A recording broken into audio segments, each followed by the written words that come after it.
Terima kasih. Izinkan saya membuka diskusi kita pada siang hari ini menjelang sore pada kelompok 1 Angkatan 4, di mana kita akan membicarakan tema analisis isu global dalam konteks Indonesia dengan subtema dampak perubahan iklim global terhadap ketahanan pangan nasional di Indonesia. Dengan susunan acara, moderator saya sendiri, Haragahar Bolon, dan narasumber bisa terlihat di layar, ada 9. Untuk pertama kali saya panggil Bapak Sabto Priyono untuk memulai pembicaraan kita ini.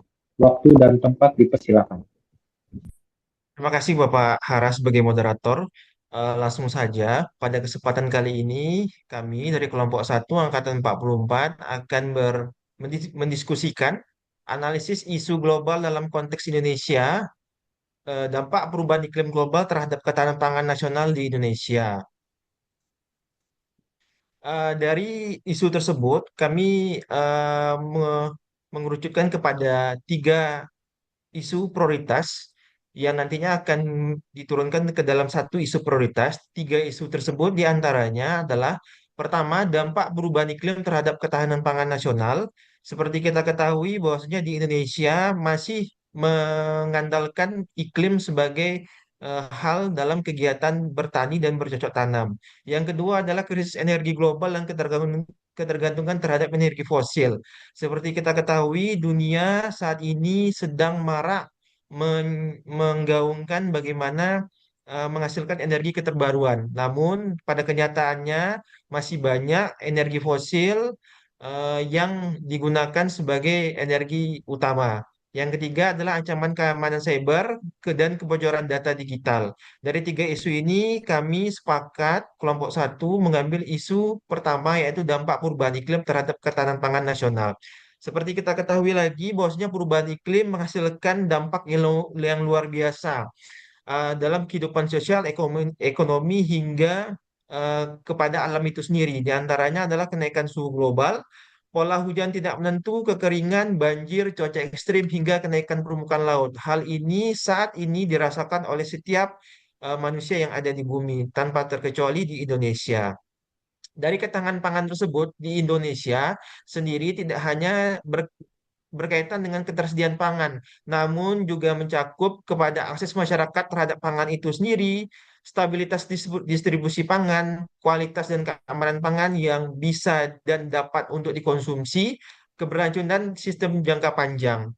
Sektor pangan menjadi sangat rentan terhadap perubahan iklim karena produksi pertanian sangat bergantung pada kondisi lingkungan itu sendiri, khususnya di Indonesia. Gangguan produksi dapat memicu yang pertama adalah produksi pangan terganggu, yang berujung pada kenaikan harga bahan pokok, krisis pangan, hingga puncaknya kepada peningkatan kelaparan dan kemiskinan. Oleh sebab itu, Indonesia dalam perubahan iklim tersebut, sebagai negara agraris dengan sebagian besar aktivitas pertaniannya masih bergantung pada kondisi iklim, menjadi salah satu negara yang rentan terhadap perubahan iklim itu sendiri. Apalagi ditambah dengan perubahan iklim El Nino dan La Nina, di mana perubahan El Nino ini adalah curah hujan menurun yang mengakibatkan kekeringan hingga gagal panen. Sedangkan La Nina sebaliknya, curah hujan yang meningkat, banjir hingga gagal panen lagi, sama-sama berujung kepada gagal panen. Menurut laporan IPCC, perubahan iklim mempengaruhi ketahanan global dengan tiga faktor yang berdampak, yaitu peningkatan suhu global, perubahan pola curah hujan, hingga meningkatnya kejadian cuaca ekstrem. Terima kasih. Saya kembalikan lagi kepada Bapak Hara selaku moderator. Ya, sangat menarik. Terima kasih untuk Pak Sabto Priyono. Selanjutnya saya panggil Pak Ronaldi Eskom, waktu dan tempat dipersilakan. Selamat siang, Bapak dan Ibu semua. Saya akan memaparkan data dan fakta pendukung di Indonesia. Slide berikutnya. Em, di Indonesia sendiri itu ada 5 fakta dan data terkait dengan ancaman ketahanan pangan di Indonesia. Slide sebelumnya, Bang Hara, maaf. Baik, yang pertama itu kita menghadapi penurunan produksi pangan. Data BPS mencatat produksi padi turun dari 54,75 juta ton di tahun 2022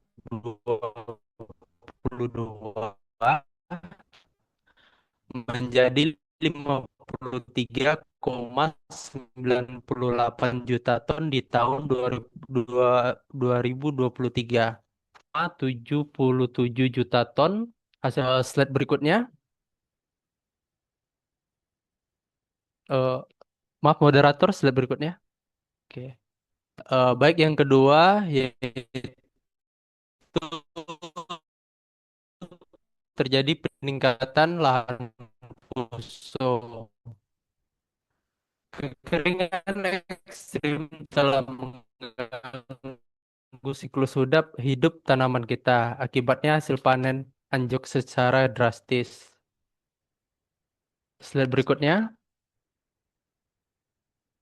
Eh, moderator, itu adalah ancaman bencana hidrometeorologi. Yang pertama, itu adalah banjir yang merusak infrastruktur dan merendam lahan kita. Yang kedua, kekeringan yang menghambat irigasi. Dan yang ketiga adalah tanah longsor yang memutus jalur distribusi logistik pangan kita. Data yang keempat yaitu melonjaknya risiko hama dan penyakit tanaman. Peningkatan suhu global menciptakan lingkungan ideal bagi hama. Hama kini menjadi lebih kebal dan menyebar masif, membuat hasil panen kita semakin merosot. Slide berikutnya.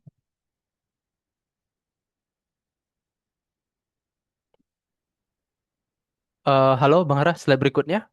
Oke. Yang terakhir Nah, yaitu adalah kerentanan terhadap pangan. Menurut Global Food Security Index, sistem pertanian kita belum adaptif terhadap cuaca ekstrim. Hal ini memicu fluktuasi harga dan ketersediaan pangan yang tidak merata di masyarakat. Kelima data ini menunjukkan bahwa ancaman iklim sangat nyata dan membutuhkan langkah mitigasi secepatnya. Terima kasih, saya kembalikan ke moderator.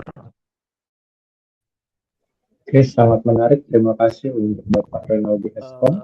Eh, Selanjutnya saya mempersilakan waktu dan tempat Ibu Uci Indriatno. Baik, terima kasih Pak Hara.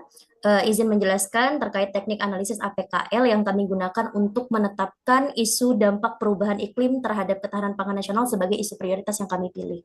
Jadi berdasarkan teknik APKL yang ada, bisa dilihat dari tabel ini bahwa secara aktual, problematik, kekalayakan, dan kelayakan isu dampak perubahan iklim terhadap ketahanan pangan nasional itu yang paling prioritas, mendapatkan total nilai tertinggi sebanyak 20 poin.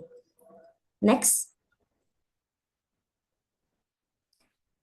Nah, kenapa isu dampak perubahan iklim terhadap ketahanan pangan nasional ini menjadi prioritas? Secara aktual kita bisa lihat dan rasakan bahwa saat ini perubahan iklim benar-benar terjadi di Indonesia seperti kekeringan, cuaca ekstrim, banjir, maupun penurunan produksi pangan.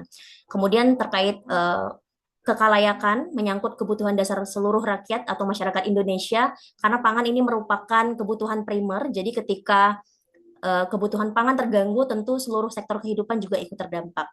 Kemudian untuk dampaknya juga sangat multidimensi, tidak hanya masalah lingkungan, tetapi juga akan memicu masalah ekonomi, sosial, kesehatan, stabilitas politik, dan juga keamanan nasional.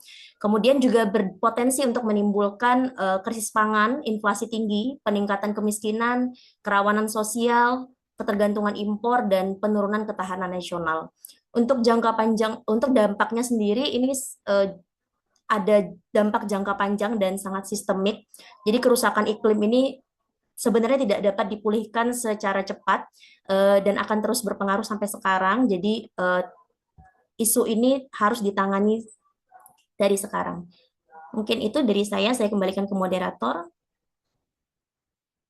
Oke, terima kasih untuk pembahasannya oleh Ibu Uci Indriatno. Selanjutnya kita panggil waktu dan tempat Ibu Nurul Safika Farha. Uh, Baik, terima kasih atas waktunya Pak Hara. Selanjutnya, dampak perubahan iklim global terhadap ketahanan pangan di Indonesia berdasarkan analisis SWOT.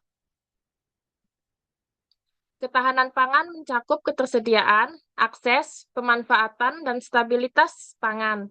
Perubahan iklim global mempengaruhi seluruh aspek tersebut melalui perubahan pola curah hujan, kenaikan suhu, peningkatan frekuensi, bencana alam, dan kenaikan permukaan laut. Dari segi aspek kekuatan, yang pertama, analisisnya Indonesia memiliki sumber daya alam yang melimpah. Yang kedua, memiliki lahan pertanian yang luas. Indonesia juga memiliki keanekaragaman hayati yang tinggi dan memiliki potensi pangan lokal yang besar. Dari aspek kelemahan, hasil analisisnya yang pertama yaitu ketergantungan pertanian terhadap iklim masih tinggi. Lalu infrastruktur pertanian belum rata dan teknologi adaptasi iklim belum optimal. Dan produktivitas pertanian masih relatif rendah. Selanjutnya, aspek dari segi peluang atau opportunities. Hasil analisisnya yang pertama yaitu perkembangan teknologi pertanian modern. Yang kedua, pengembangan digitalisasi pertanian. Yang ketiga ada pengembangan varietas tahan iklim. Dan yang keempat, dukungan program pembangunan berkelanjutan. Selanjutnya, dari aspek ancaman. Hasil analisisnya yaitu adanya kekeringan dan banjir, sehingga gagal panen yang mengakibatkan krisis pangan global. Lalu kenaikan harga pangan pun melonjak, sehingga peningkatan serangan hama dan penyakit pada tanaman. Selanjutnya saya kembalikan kepada Bapak Hara. Ya, terima kasih oleh Ibu Nurul. Berikut saya panggil pembicara berikutnya Bapak Ibni Alwandri SSI, dan selanjutnya akan dibawakan juga oleh Pak Haryanto SPI. Waktu dan tempat dipersilakan. Baik, terima kasih Bapak Moderator. Langsung saja, kalau kita bicara soal ketahanan pangan, ujung-ujungnya adalah soal apa yang tersaji di atas piring kita dan masyarakat Indonesia setiap hari. Nah, saat ini si piring kita sedang terancam nyata oleh ketidakpastian iklim. Nah, untuk membedah mengapa hal ini bisa terjadi dan apa saja akar masalah untuk sistemiknya, kita menggunakan analisis fishbone diagram dengan pendekatan 4M, yaitu man, method, machine, and material. Di bagian faktor man dan method itu akan disampaikan oleh saya, dan machine and material akan disampaikan oleh Pak Haryanto. Nah, mari kita bedah satu persatu berdasarkan fakta dan data ilmiah yang valid. Oke, next. Oke, sip. Nah, kita mulai dulu dari hulunya, yaitu faktor man atau manusia. Nah, banyak jurnal internasional yang terindeks itu menyoroti bahwa aktivitas antropogenik atau manusia di sektor agrikultur Indonesia masih belum berkelanjutan. Nah, rendahnya kesadaran menjaga lingkungan memicu tingginya penggunaan bahan kimia yang berlebih. Nah, jadi itu adalah tindakan yang tidak sustainable. Oke, studi agronomis membuktikan bahwa akumulasi agrokimia justru mematikan mikroorganisme tanah yang sebetulnya sangat bermanfaat untuk tanaman untuk menyerap berbagai jenis mikronutrien dan mencegah terjadinya serangan patogen terhadap tanaman tersebut. Dan hal ini ujungnya itu membuat tanah kita mengalami degradasi biologis, itu termnya, dan kehilangan kesuburan alaminya dalam jangka panjang. Nah, di sisi lain, kurangnya edukasi pertanian berkelanjutan itu membuat ahli fungsi lahan pertanian menjadi masif. Dapat dilihat di foto kiri tersebut, terjadinya konversi lahan. Nah, data penelitian spasial menunjukkan Indonesia kehilangan puluhan hingga ratusan ribu hektar lahan sawah produktif setiap tahunnya akibat konversi lahan industri dan perumahan. Jadi dari sisi man-nya ini, perilaku kita itu justru mempercepat krisis pangan. Oke, berikutnya. Faktor metode. Next. Nah, selanjutnya adalah faktor metode atau metode, yaitu bagaimana cara kita mengelola sistem usaha tani. Mengapa kita begitu rentan terhadap perubahan iklim? Yaitu karena sistem pertanian kita sebagian besar masih konvensional. Berdasarkan studi iklim global wilayah tropis, fenomena iklim ekstrim seperti El Nino yang telah disampaikan oleh pembicara pertama tadi, itu terbukti menunda awal musim hujan di Indonesia hingga 1-2 bulan.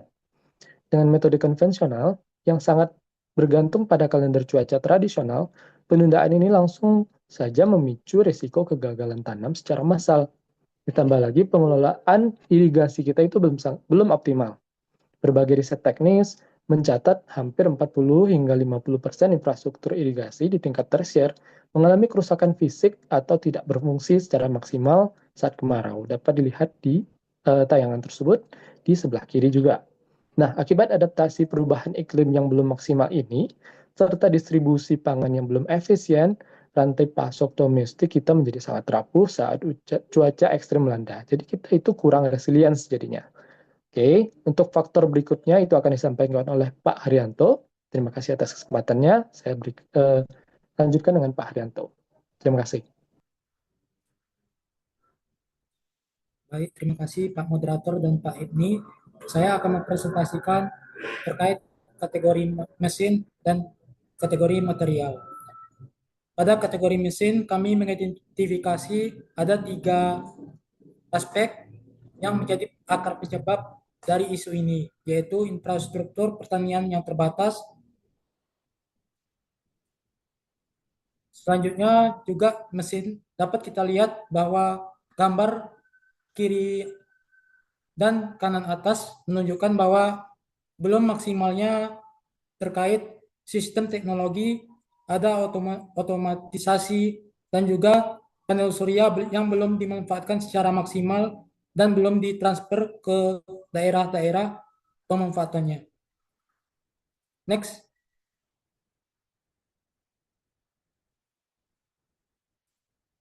Lalu kategori material.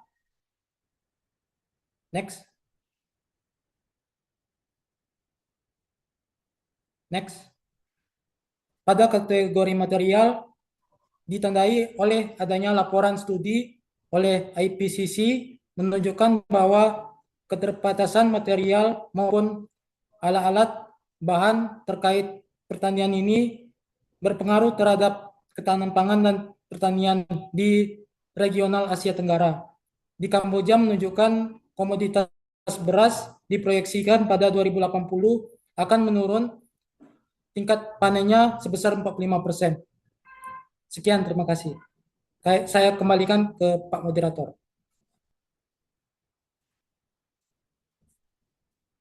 Oke, terima kasih untuk Bapak Haryanto dan Pak Ibni. Selanjutnya saya panggil Bu Messi Eka Putri SE, waktu dan tempat dipersilakan. Baik, terima kasih Pak Hara atas waktunya. Berikut adalah dampak isu jika tidak dicegah atau diantisipasi. Pertama, mari kita lihat dampaknya terhadap pangan. Bayangkan jika siklus cuaca ekstrim terus dibiarkan, produksi pangan nasional kita akan anjlok drastis dan risiko gagal panen meningkat. Kemudian dari sisi ekonomi, hal ini menjadi pukulan telak, pendapatan petani kita akan terjun bebas yang berujung pada kerugian masif akibat bencana pertanian ini. Pada akhirnya inflasi pangan akan melambung dan biaya hidup kita semua akan terasa semakin berat. Dampak ini tidak berhenti di pasar atau dompet kita. Secara sosial, ancaman kelaparan dan kerawanan gizi di berbagai daerah akan meningkat, terutama bagi kelompok yang rentan. Mengapa semua ini terjadi? Karena kerusakan lingkungan kita. Ekosistem pertanian kita terancam rusak, bencana seperti kekeringan dan banjir terjadi semakin sering dan ekstrim. Lebih parahnya lagi, kualitas tanah dan air kita juga akan terus menurun. Next. Selanjutnya, strategi kebijakan pemerintah. Strategi pertama adalah penguatan ketahanan pangan nasional. Pemerintah berkomitmen memastikan ketersediaan pasokan dengan memperkuat cadangan pangan pemerintah. Selain itu, kita juga mendorong diversifikasi pangan lokal agar tidak sepenuhnya bergantung pada beras. Kedua, pengembangan pertanian adaptif iklim. Menghadapi cuaca ekstrim, pemerintah mengembangkan benih varietas unggul yang tahan terhadap kekeringan dan banjir. Ketiga, penguatan infrastruktur pertanian. Pemerintah terus melakukan modernisasi jaringan irigasi dan membangun embung serta fasilitas konservasi air guna menjamin ketersediaan air di sentra-sentra produksi. Keempat, pengurangan risiko bencana pertanian. Untuk melindungi petani dari kerugian akibat gagal panen, pemerintah memperkuat sistem peringatan dini dan memperluas program asuransi pertanian. Saya kembalikan kepada moderator. Oke, terima kasih untuk Ibu Messi. Selanjutnya saya panggilkan Bu Sarah Nabila STRPIP. Baik, terima kasih Bapak. Pada kesempatan kali ini saya akan menjelaskan terkait implementasi teknis dalam kehidupan sehari-hari. Yang dapat kita lakukan, yang pertama melakukan penghematan energi dan juga penghematan air. Karena air dan energi ini merupakan salah satu indikator dalam produksi pangan. Dengan kita menghemat energi dan air, tentu kita menjaga ketersediaan dari energi itu sendiri. Yang kedua, mengkonsumsi pangan lokal dan juga melakukan diversifikasi pangan lokal. Saat ini kita tergantung pada beras sebagai makanan pokok kita, padahal banyak sumber pangan pokok lain yang ada di Indonesia seperti jagung, ubi, dan juga singkong yang dapat kita manfaatkan. Selain itu juga dapat mendukung petani dalam mengembangkan pertaniannya. Yang ketiga, mendukung pertanian yang ramah lingkungan. Pertanian ramah lingkungan yaitu yang minim menggunakan pupuk kimia, sehingga kualitas tanah ke depannya akan terjaga dan akan berdampak jangka panjang terhadap produksi pangan nasional. Yang keempat, mengurangi limbah pangan. Kita dapat mengurangi limbah pangan dengan cara mengambil porsi makan dengan secukupnya, dan yang kedua, mengolah sisa makanan menjadi pupuk kompos, sehingga tidak ada makanan yang terbuang secara sia-sia. Dan yang terakhir, kita dapat melakukan penghijauan lingkungan. Dengan melakukan penghijauan lingkungan, ini akan mengurangi dampak dari pemanasan global yang nantinya akan berdampak kepada ketahanan pangan nasional. Next. Selanjutnya, peran ASN dalam ketahanan pangan nasional. Yang pertama, ASN dapat mendukung implementasi program ketahanan pangan dan adaptasi perubahan iklim. Yang kedua, ASN dapat memberikan edukasi dan pelayanan terkait ketahanan pangan kepada masyarakat. Yang ketiga, ASN dapat mendorong inovasi teknologi dan transformasi menuju sistem pangan berkelanjutan. Dan yang keempat, ASN dapat membangun kolaborasi lintas sektor dalam menjaga ketahanan pangan nasional. Sekian, saya kembalikan ke Pak Hara. Terima kasih. Ya, terima kasih untuk diskusinya oleh Bu Sarah Nabila. Selanjutnya kita panggil Bapak Edo Putra Santoso ST. Waktu dan tempat dipersilakan. Oke, terima kasih Pak Hara. Selanjutnya itu tentang untuk saran. Mungkin untuk saran yang pertama yaitu pemerintah perlu memperkuat program ketahanan pangan nasional melalui perlindungan lahan pertanian serta peningkatan cadangan pangan nasional. Untuk saran yang kedua yaitu perlu dilakukan pengembangan dan penerapan teknologi pertanian modern yang adaptif terhadap perubahan iklim termasuk penggunaan varietas tanaman kekeringan dan banjir. Untuk saran yang ketiga, sistem peringatan dini bencana, informasi iklim pertanian dan asuransi pertanian perlu diperkuat untuk meminimalkan kerugian petani.